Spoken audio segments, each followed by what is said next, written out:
The thing about some things in the scriptures that it can feel like it's a burden. It can feel like it's a weight. It can feel like doing this feels like it's wrong in the freedom that I'm experiencing in my expression of faith and spirituality and in my wanting to be a Christ follower.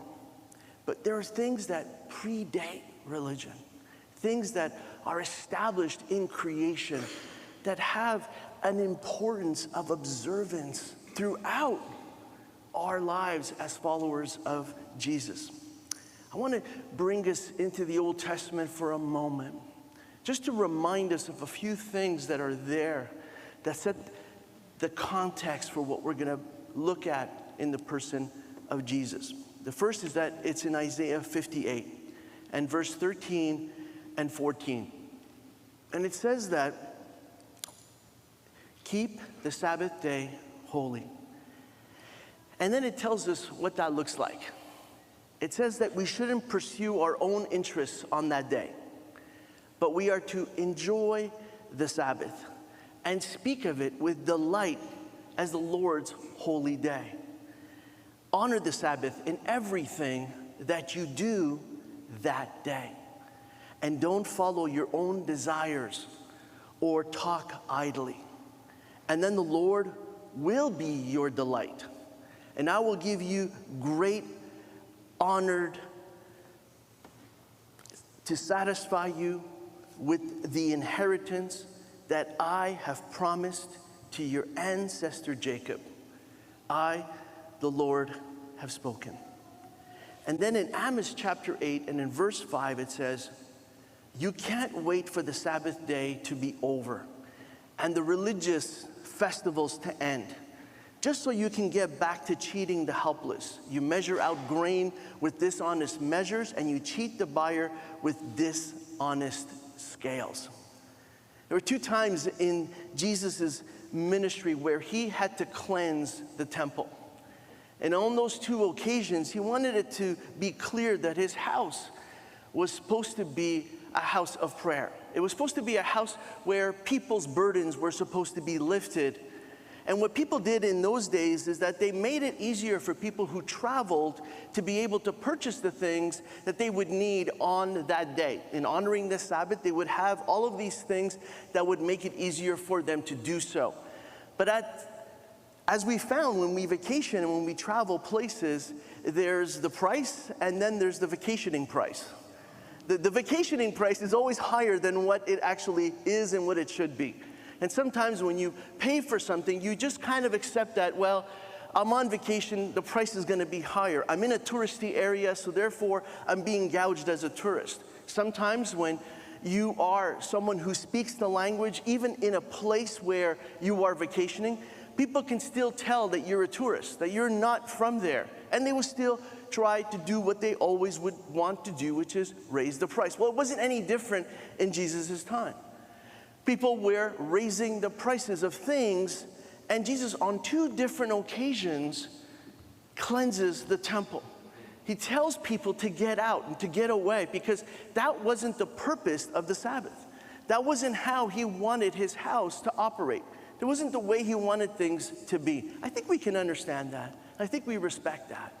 And we see the difference between Jesus and religious leaders. We see the difference between what Jesus is and what the church can sometimes do. Even in those days, just like today, we can tell the difference between something that is right and something that is wrong. But it doesn't always have clarity when we have leaders who just go along with it, who let it happen. And what Jesus did is that he always made sure that there was this clear distinction between him and other leaders, him and other people, him and the way things were being done, him and the way that things were taught and previously understood. And so that is important for us to understand as we look at what the scriptures tell us, because the Sabbath was always intended to help people. It was intended not to burden them. And therefore, the Sabbath was to be a place of rest, a place of connection, of interests that were personal set aside so that we could hear from God and what His instructions would be for us in our everyday life. Do you know that the Gospels actually record 7 times when Jesus healed a person on the Sabbath? And just for clarity, I want to just tell you what those occasions were. One time, Simon Peter's mother-in-law in Peter's home. I find it's interesting that the first miracle is the mother-in-law, but let's continue. A man with a withered hand in the synagogue. A man that was born blind in Jerusalem. A woman that was crippled in a synagogue. There was a man who had dropsy at a Pharisee's house. There was a demon-possessed man in Capernaum. And then there was a lame man by the pool of Bethesda in John chapter 5. Now the thing about all of these miracles is they all took place on the Sabbath. Every single one of them. And sometimes we think, oh, that means that Jesus is telling us that we don't have to observe the Sabbath. But in reality, what Jesus is actually teaching us is that in the same way that God works on the Sabbath, Jesus, who is God, is also allowed to do the same. See, Jesus healing on the Sabbath made it clear that He was God. If Jesus healed on other days, then people would have said He's a prophet. But the fact that He healed on the Sabbath means that He was God. That's one of the signs that we have in the Scriptures that tell us that when we identify Jesus as being God, it's how He was able to heal on the Sabbath. He forgave sins and He restored health. He took that which was impossible to anyone else other than God, and He did it. Those things that only God could do, Jesus did. And He did it 7 times. A number that showed the number of completion. A number that revealed that everything that was in God was completed in Jesus. That Jesus wasn't just someone who was to observe the Sabbath, He was the Lord of the Sabbath. And He did on the Sabbath what only the Lord could do. And so in John chapter 5 and in verse 16, it said this, that the Jewish leaders began harassing Jesus for breaking the Sabbath rules. Now, because of all the things that Jesus did on the Sabbath, there was many other instances where He was breaking the Sabbath rules. It wasn't just when He was healing people. They knew that the law said that if someone broke the Sabbath, that they were to be killed and cast out of the community. Probably not in that order, but you get the idea. But in the Scriptures, it actually says death and then removed from the community. So obviously they're officially removed with no way of coming back. But the idea was, this is how important it was. And we saw that the 4th commandment in the 10 commandments is to keep the Sabbath day holy, and how it is essential in keeping the commandments that are needed to fulfill our responsibilities towards God, but also towards other people. That keeping the Sabbath is what links it all together. And when God gave Moses the tablets, He made it abundantly clear to him, remind the people to keep the Sabbath holy. Out of all the commandments, God repeats the Sabbath.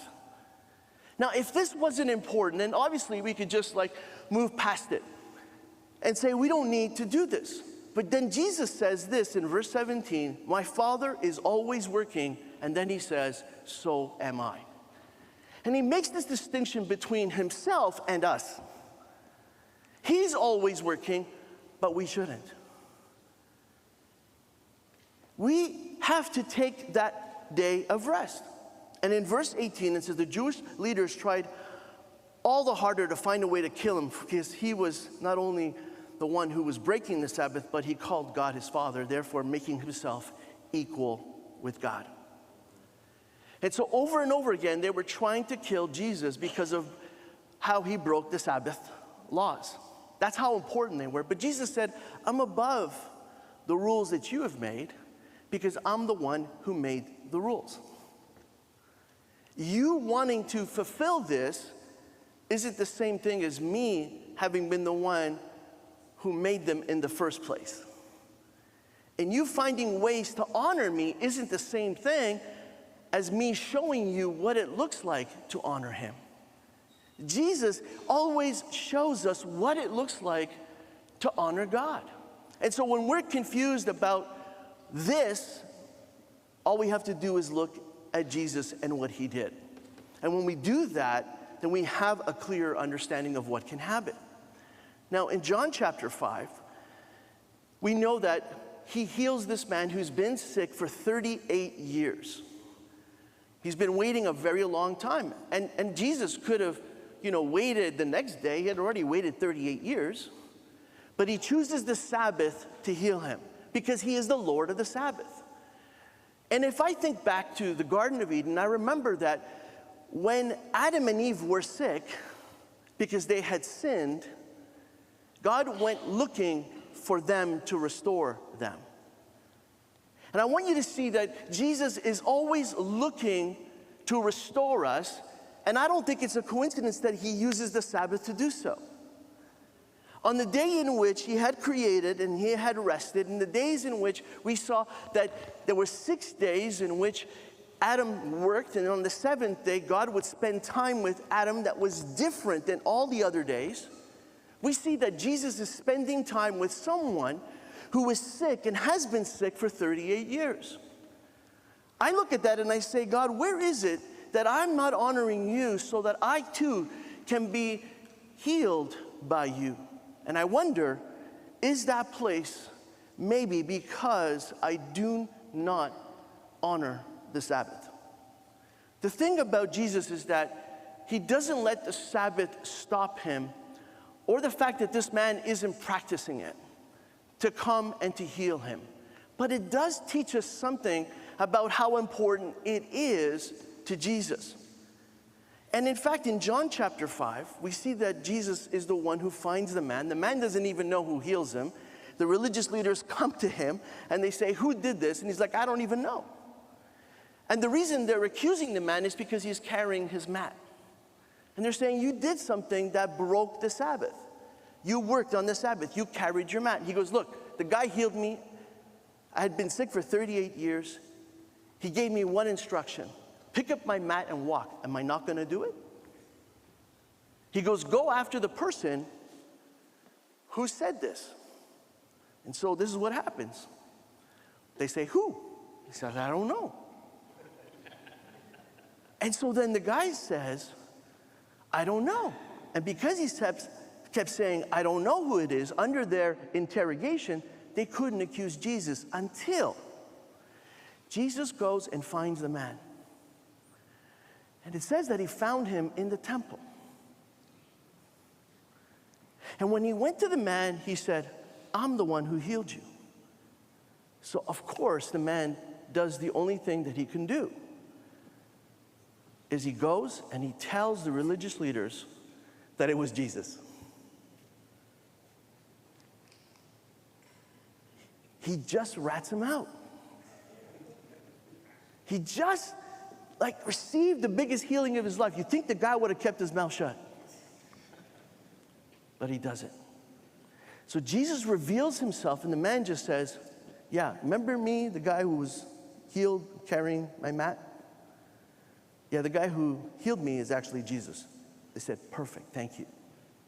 Because now we can accuse him of this. Do you know what happens in the story?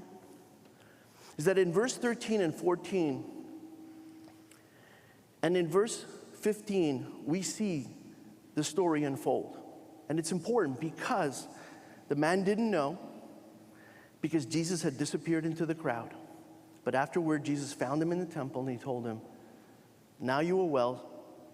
And then he says, so stop sinning. Can we put up the verse 14, John 5:14. Now that you are well, he says, stop sinning, or something even worse may happen to you. Do you know why he says that? He says that because he's trying to make it clear that sometimes we get sick because that's just living in this world, living in this life. But there was something about this man getting sick that had to do with sin. And I want you to see that it didn't change anything for Jesus because Jesus still healed him. Can we say amen to that? It didn't change anything. Jesus still went to him and healed him. And so in this passage, it says, you're going to have to trust me even though you don't see it on the screen, is that stop sinning or something even worse may happen to you. Stop sinning. It's interesting because he says, if you haven't received your blessing before, but now you've received it, you don't want to lose it. And I thought, but God, I thought you were a giver of gifts that you don't take them back. What God is saying is that I'm not going to take back the gift of me healing you. I'm just telling you that if you continue sinning, you'll have other problems. You'll have other sicknesses. And then he says, and he makes it clear, that something even worse than having to wait 38 years. That Jesus warns him, and I believe he's warning us. He's saying, you need to be careful of this because if you don't stop sinning, this is what could happen. It's interesting because when we receive our freedom, when we get that breakthrough, when God comes and delivers us and restores us and blesses us, he then says, don't go back to that life. Don't go back to being that person. Don't go back to doing the same thing. Don't go back to what got you here in the first place. I've got something better for you. And I believe that Jesus goes and finds this man to give him this instruction. Because he doesn't give it to him when he healed him, and he didn't give it to him as he was departing from him. But he goes to find him when he's in the Sabbath, at the temple. That's when God tells him and warns him of what is going to prevent worse from happening. Do you see that? It could have happened anywhere else. But where did Jesus meet him? He met him in the temple. Can we say amen to that? Amen. He met him in the temple. Why didn't he just stay where they were and give it to him there? Because he wants us to understand that when we observe the Sabbath, God has the ability to reveal more to us. He has the ability to say more to us. He has the ability to help us in a way that we don't go back, because we're honoring him and the day that is devoted to him, a day that is holy and blessed. Now, if that wasn't important, we could just say, well, he gave him what he needed to know when he healed him, but the truth is that he only gave it to him later. And I ask you, what is Jesus trying to prevent that is worse from happening in our lives? I know that I can't know that if I don't spend time with God. If I'm not devoting time to him, he can't warn me about that. He can't tell me what I need to avoid and the direction that I need to go and the person that I need to be, the things that I need to let go of, but the things that I also need to do. If I'm not spending time with God, God can't speak to me about these things. If I'm not setting time aside just for him, he can't reveal these things to me. But Jesus is always trying to do exactly that. In the same way that he goes to find this man, I believe that he's coming after us. And this is what the Lord of the Sabbath can do and is allowed to do on the Sabbath. In Mark chapter 2, it makes it clear in verse 27 and 28 that the Sabbath was made to meet the needs of people, not people to meet the requirements of the Sabbath. And so Jesus says, I'm going to create this day so that you, in this day, on this day, through the experience of this day, can have a life-changing experience.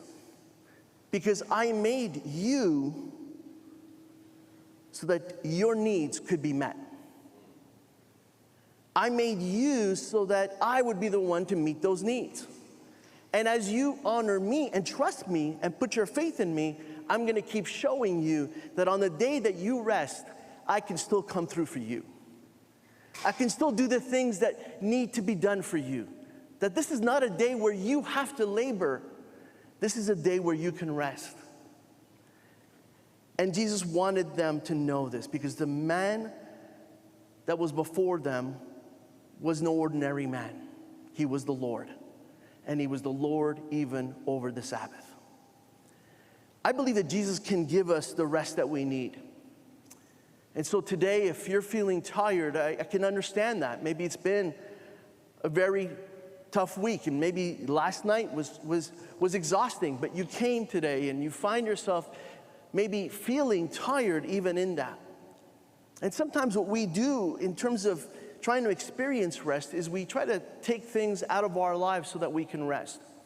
Have you ever noticed how we tend to take God out first whenever we need to rest? And I think he knew that, which is why he established the Sabbath. He said the one thing that you should never do, the one thing that you must always keep holy and blessed, the one thing you must never take a break from is actually me. But that's the one thing that we tend to kind of take a break from. We do it all the time. We say, I'm just going to focus on myself, because that always brings results. I'm just going to focus on my relationship, because the more time you put into it, of course, the more fruit you're going to see, right? No. I'm just going to work harder. I'm going to put more time into this. And then the yield just isn't there. And what God said about the Sabbath is that everybody deserves a break on the Sabbath. And I've seen people say, no, you're going to have to come in. No, you can't take your vacation. No, you have to be here because there's no one else to take that shift. And on it goes. And what we do is we always give in to the demands of our culture, our employers, our bosses, of our own thinking, that if we don't all put the same level of effort into this, we are not going to succeed. When God says everybody on the Sabbath must rest, it means things have to stop. And you have to acknowledge that the reason things are blessed is because you're trusting me as the Lord of that blessing. If I'm the one who's going to bless your efforts, then why do you not rest thinking that this is true? And so he says, come to me, all of you who are weary and burdened, and I will give you rest. Now, he doesn't say that there's another way to experience that. He says that the only way to experience that is in him. So of course, if we just observe a Sabbath but don't have a relationship with the Lord of the Sabbath, we're not going to rest. I think we understand that, right? We're not talking about, practicing the Sabbath like a religious act, but not having a relationship with the Lord of it. So Jesus is saying, if you come to me, the rest you need, you're going to get it. And what happens is that Jesus ends up revealing our worth. When this man felt worth, he only felt worth when he saw that the waters were being stirred. And he felt in that moment that this could be his opportunity. But every time the blessing went to someone else, he believed he was not worthy. And when Jesus goes to him on the Sabbath, he's telling him, your worth isn't because the waters are being stirred, because other people are getting the healing and not you.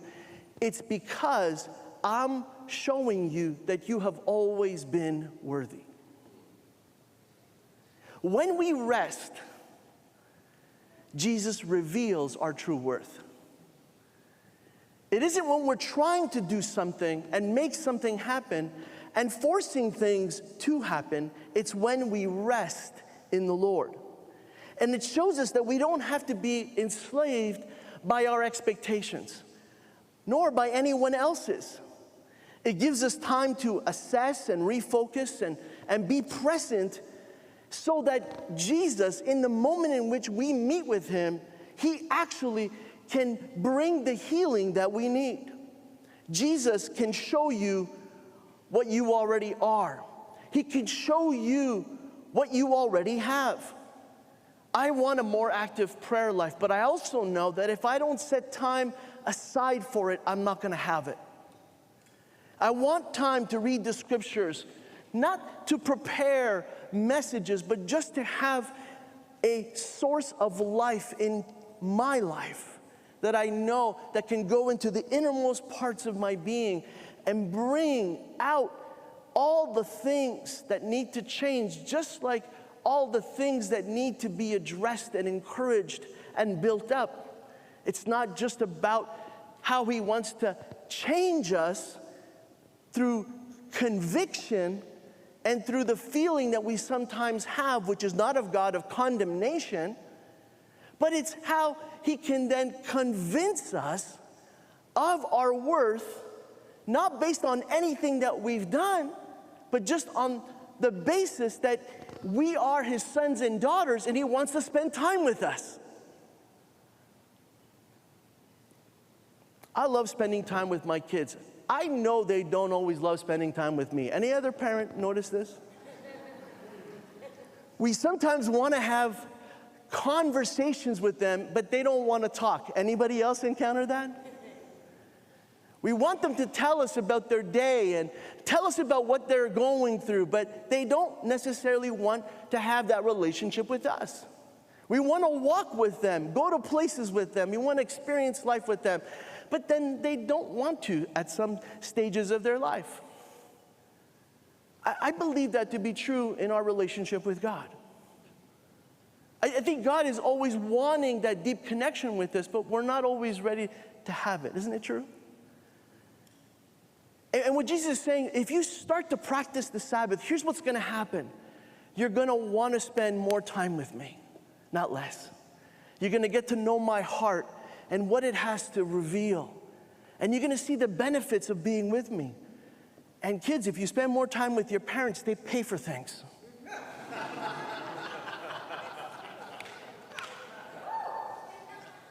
That's a huge benefit to you. That goes away in adulthood sometimes. And so you need to understand that God is saying, there are things I want to bring into your life that you can't bring yourself. Places I want to take you, experiences I want you to have, conversations I want you to have wisdom and insight from that you cannot have on your own. I want to trust God for all of this, and I want to trust him that this is exactly what will happen as I learn to rest and rest restoratively in his presence. I believe that Jesus can bless you with more than you've ever had. And that's why he says everyone gets to rest. He's saying that if we trust him for this rest, he's saying, I can bless you now to prove that it wasn't you. You see, when we work hard, we can always claim the success.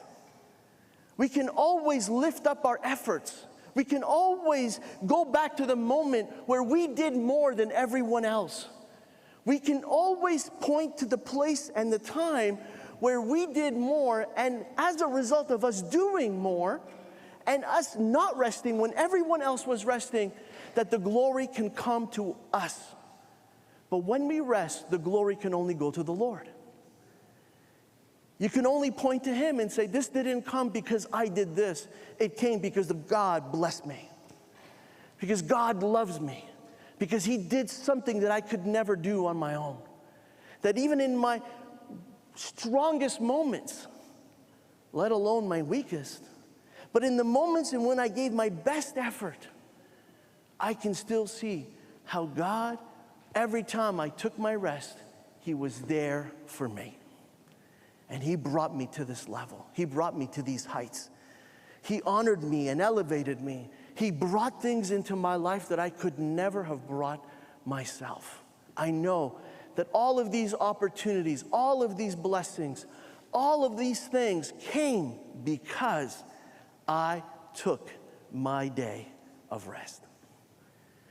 And that relationship with God is strong, and it is strengthened every time we do it. Set your business aside. Set your efforts aside. Enjoy life's simple pleasures. Enjoy your family. Enjoy what it looks like to be in relationship with God. Enjoy how that can be different from one person to the next. How it doesn't have to look exactly the same. How it doesn't have to be exactly like someone else is practicing it. But have that personal, individual relationship with Jesus so that you and I together, we can, with all of God's blessing, receive from Him that which only He can give. Are you ready to have that in your life? To honor the Lord of the Sabbath that way.